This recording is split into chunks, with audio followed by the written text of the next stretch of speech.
আসসালামু আলাইকুম। সংগ্রামী সহযোদ্ধা বৃন্দ, আজকে 11তম দিনে অবস্থান কর্মসূচির ইতিমধ্যেই আপনারা লক্ষ্য করছেন যে গত মার্চ টু যমুনায় প্রধান উপদেষ্টা কার্যালয়ের যে আমরা স্মারকলিপি জমা দিয়েছিলাম, সেখানে 7 কার্য দিবসের ইতিমধ্যে আজকে সহ 3টি কার্য দিবস চলে গেছে। আমরা আশা করব আগামীকাল এবং রবি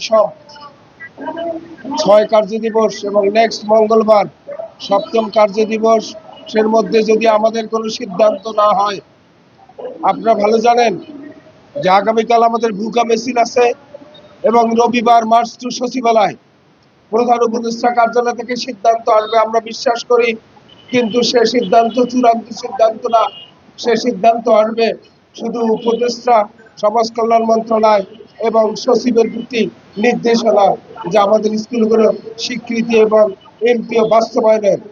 তাই আমরা বলে দিতে চাই, প্রধান উপদেষ্টা কার্যালয়ের নির্দেশনার আগেই মাননীয় উপদেষ্টা এবং সচিব মহোদয় যেন আগামী রবিবার আমাদের সিদ্ধান্ত বাস্তবায়ন করে, না হলে আগামী সোমবার থেকে আমাদের দাবি হাতে না পর্যন্ত চরম থেকে চরমতম কঠোর আন্দোলনের মধ্যে আমরা আমাদের অধিকার ছিনিয়ে নিব ইনশাআল্লাহ।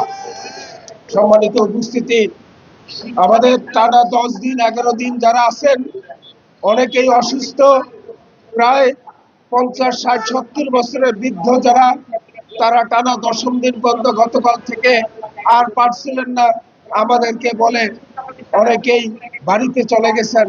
কিন্তু আমরা জানি আগামীকাল আমাদের ব্যাপক উপস্থিতি হবে এবং আমাদের সমন্বয় পরিষদের সাথে অন্যান্য ছোট ছোট যে কিছু ইউনিট ছিল, তারা ইতিমধ্যে আমাদের সাথে একাত্মতা ঘোষণা করেছেন। আগামী রবিবার সর্বকালের গণজোয়ারে রূপান্তরিত হবে। আমরা মিডিয়ার মধ্য দিয়ে জানতে চাই, আপনাদের ধন্যবাদ জানাই। সকল মিডিয়া আমাদের প্রতিবন্ধী, অটিস্টিক এবং ডিজেবলের আমাদের ন্যায্য দাবিগুলো আপনারা প্রচার করছেন।